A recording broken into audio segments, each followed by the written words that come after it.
Inilah visual proses evakuasi yang dilakukan petugas tim SAR gabungan di kaki Gunung Salak, Kecamatan Taman Sari, Kabupaten Bogor. Setelah dilakukan pencarian selama 3 hari, akhirnya petugas berhasil mengevakuasi jasad Ayon, 65 tahun warga Kecamatan Taman Sari, Kabupaten Bogor. Berada di tebingan dengan medan yang curam serta licin menjadi kendala petugas dalam mengevakuasi jasad korban yang memakan waktu evakuasi kurang lebih selama 9 jam.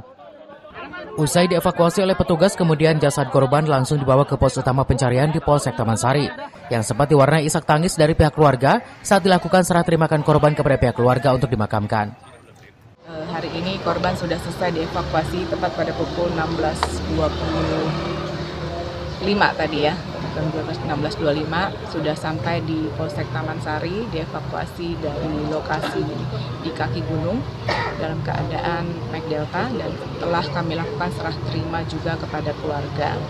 Selanjutnya tadi 16.27 korban dibawa ke rumah duka. Setelah sebelumnya korban dinyatakan hilang beberapa hari lalu di kawasan Gunung Salak saat dirinya bersama satu temannya memutuskan untuk berolahraga dan mencari lumut di gunung. Lantaran terpisah dengan temannya, akhirnya korban dinyatakan hilang dan ditemukan dalam keadaan meninggal dunia di tebingan kaki Gunung Salak. Dari Taman Sari, Kabupaten Bogor, Iman Abdurrahman melaporkan.